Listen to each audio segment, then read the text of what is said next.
Hey everyone, my name is Liz Rourke, and you're listening to Northeast Now. This month, I'm so excited to have Greg Wyndham join us. Greg is the Director of Financial Aid here at Northeast. Today, he is going to sit down with us as we discuss all things financial aid. Hey Greg, how are you? I'm fine. How are you? I'm good. So, can you kind of tell me what does the financial aid office do on campus to help? Financial aid office coordinates all of the scholarships, the Pell Grant from the feds, the student loans, any aid that goes on the student's account. We facilitate that. Like again, that includes, like I said, Pell, student loans, all the scholarships that we handle in-house, which is ACT, any institutional scholarship, and also includes outside agency scholarships that we put on the student's account. We handle the tuition guarantee program in our office, coordinated with the Development Foundation and any other state aid that's out there that we coordinate with that as well. Awesome. So, what types of financial aid does Northeast offer? We offer or coordinate with the FAFSA, which is the free application for federal student aid, which gives you eligibility for the Pell Grant and also eligibility for student loans. So we will handle those processes, then we go through each one of those steps with the students. We also have institutional aid, which would be in forms of institutional scholarships, which would be ACT, career incentive. All of those are listed on our website. Those come out of the Vice President of Students office. We handle the tuition guarantee program, which within our normal 5 county areas, and there are additional 4 to 5 other counties that participate. Lafayette, Calhoun City, Pontotoc, some of the other ones, and there again, those are all listed on our websites for the students.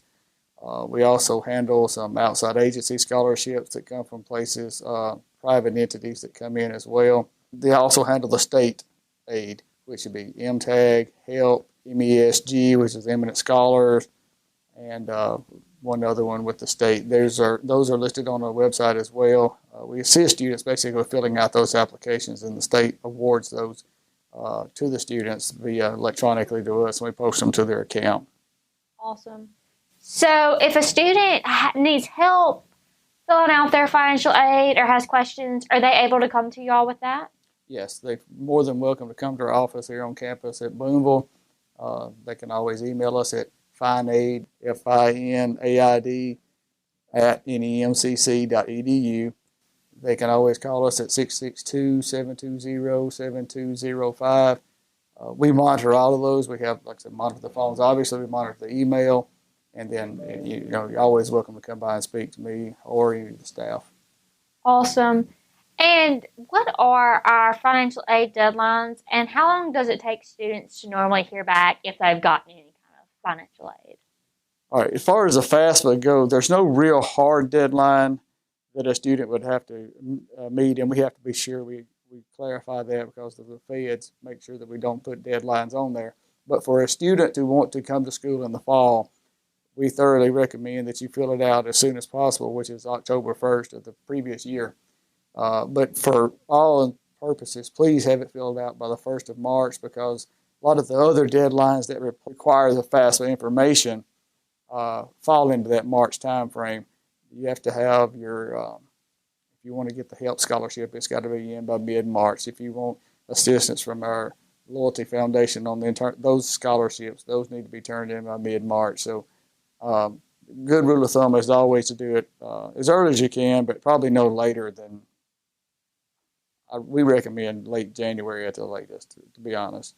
Awesome. So I know you kind of mentioned student workers earlier and work-study jobs. What are exactly student workers, and how can you apply for that?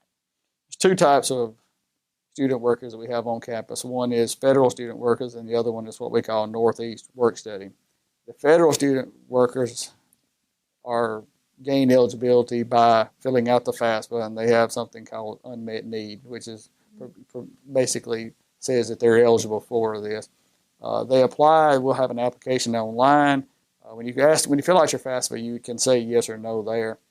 But really, the main way to go is either to call us or fill out the application online, and we keep a database, and then we get those students to those jobs as they come available. The Northeast Work Study is an internal thing that the college will take applications, and we run those through the Vice President of Students' office. Those jobs, I would say, are closer to being very centered. Like often we use lifeguards or some of those that have certifications that require different things that the federal ones might need. Awesome. And what advice do you give students when it comes to filling out their FAFSA? First thing I do is to make sure that you and your parent are available, because each one of you have to create a user ID and a password.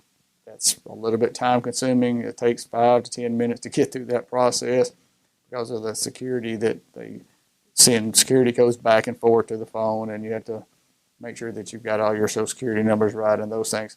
And also, when you're getting ready to fill out your FAFSA, be sure and have your parent or parents' tax returns for the 2 previous years back. So you go back for the 22-23 year, you'll be using your 2020 taxes. If you have any questions, sometimes my mom filed me on my taxes, but I'm living with my dad, or my dad or mom are divorced and different custody things, or unavailable to get some information. Stop there and contact us before you fill it out and cause yourself a headache of having to get it fixed later on. Any of those questions, call us, talk to me, let me guide you through those before you make mistakes and have to go in and correct them. Because there's a lot of things, for most people, it may be step 1, step 2, step 3 without a lot of questions. But not everybody's life is the same, and there are a lot of different circumstances. Sometimes their student could be in a legal guardianship of their grandparents, for example. And so those are questions that I like to try to help students, or anybody on my staff can help answer those. But always give us a call when you have things like that. Awesome. And so I know you mentioned that there is a parent ID and a student ID when filling out your FAFSA. So will a student create a new one of those every year, or will they use the same one? They will use the same one throughout the life, or the Department of Ed decides to change it. And then the parent will do the same. So for the follow-up, if I've got 3 children, I'll always have the same one. Be careful when you do that as well. Those Social Security numbers, once you fill out one, and if I do it with the wrong social, you can tie it up and cause a lot of headache getting it unlocked with the Department of Ed. So, don't rush through that process. Take your time, check your date of birth, check your Social Security numbers, make sure those are accurate, because it can lead to a headache down the road. Yes. So I know a lot of students, once they get everything turned in, they get these letters in the mail that are award letters. Can you explain what those are and what students can do with those? The award letters are required to be sent out by the Department of Education, or we can do that by multiple ways. Right now we are sending some paper letters out. Sometimes we'll send emails, or they'll be on your Tiger portal. Those list any federal aid that you are eligible for, or any scholarships that we have already awarded, say an ACT scholarship, for example. You'll also see on there listed student loans that you are eligible for. The Pell Grant we automatically award. Scholarships we award. Student loans we do not award. Those are only there for your information if you want to get them. A lot of people get confused saying, I didn't want a loan. The Department of Ed makes us put that out there, and there are steps to take if you want a student loan. You have to fill out a master promissory note. You have to fill out some counseling, and then you have to go in and manually accept the award. All of these things are listed under our website, under the financial aid website. You click on loans, and we have a detailed page there explaining on everything you have to do as far as getting the loan goes. But those award letters can be a little tricky to understand sometimes. And just the key thing is that student loans have not been posted. They're not automatically awarded to your account, so you're not going to be getting something that you don't want.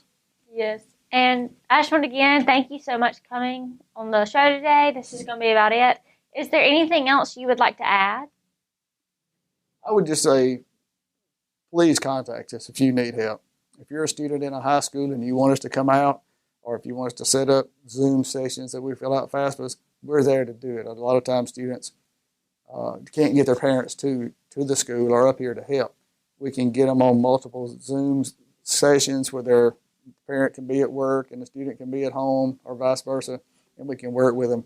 Call us with any questions with that. It's a lot easier to get it fixed now than it is later. And I will mention one important step that we're doing this year. We're no longer using paper forms. Everything is electronic. You'll see something on your portal that says verify my FAFSA. So students, current students, will go in. They already have our authentication thing that we use called Okta. They will already have an account. They can log in to verify my FAFSA, complete their forms, upload any documents. It's all electronic. Students who are freshmen or haven't been enrolled at Northeast before will have to go through the Okta setup process. If you have a question with that, contact our help desk. We've made arrangements so that they're prepared for this. They know that you're going to be calling. They can get that set up, go through this process. We found that it's a lot easier for the student and Northeast, so take advantage of that and get that done early as well. Awesome. And just one last time, if anyone has any questions, who can they contact? They can contact me directly or anyone in our staff. Call the 662-720-7205 or our financial aid email address, which is finaid@nemcc.edu. We have, like I said, we monitor that daily. Awesome. Well, thank you so much for joining us today, and thank you everyone for listening. We had a great sit down. If you have any other questions, you're more than welcome to contact me. My phone number is 662-720-7443, and my email is leroark@nemcc.edu. Thank you. Have a great day.